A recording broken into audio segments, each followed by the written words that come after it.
the elders used parables to convey the wisdom of the ages to their children, so he carried this rich tradition with him to his adopted country.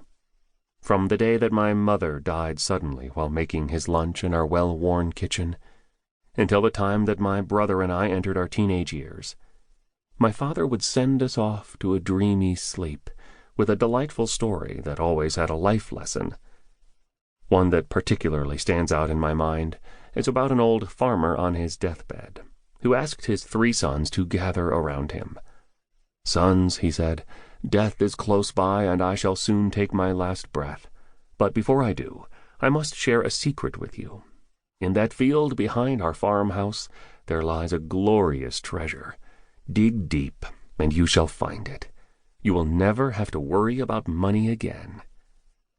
Once the old man had died, the sons ran out to the field and started digging with wild abandon. They dug for many hours and continued for many days.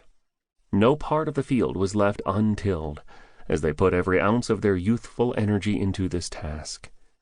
But alas, no treasure could be found.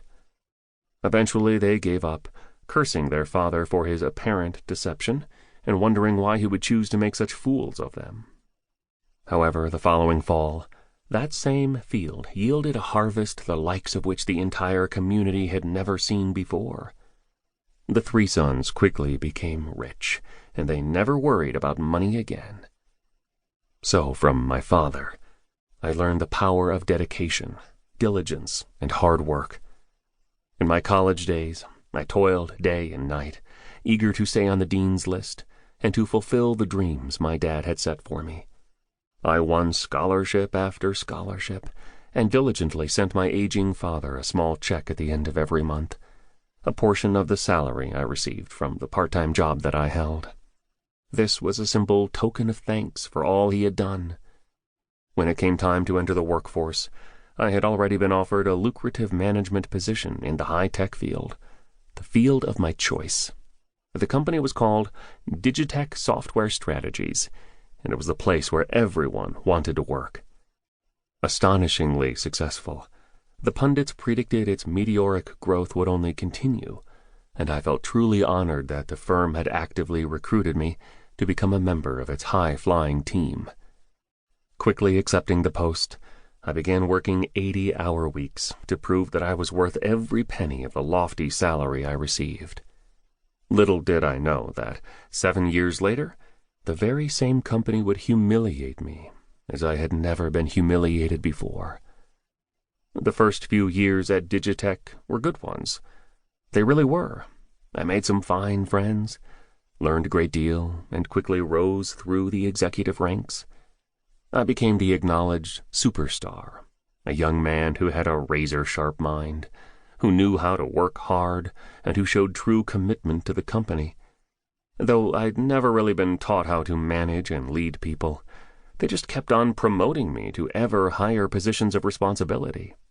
But, without a doubt, the best thing that happened to me at Digitech Software Strategies was meeting Samantha, the woman who would eventually become my wife. A bright young manager herself, she was strikingly pretty, with a formidable intellect to match. After meeting at the Christmas party, we quickly hit it off, and were soon spending what little free time we had together. From day one, Samantha was my greatest fan, a true believer in my potential and talent. "Peter, you'll be the CEO," she would regularly tell me, giving me a soft smile. "I know you've got what it takes." Unfortunately, not everyone felt the same way. Or perhaps they did. The CEO of Digitech Software ruled the company like a dictator.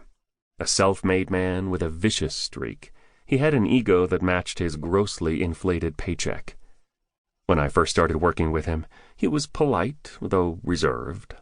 But when word started to spread about my abilities and my ambitions, he grew cold, often communicating with me through terse memos when the situation called for something less formal.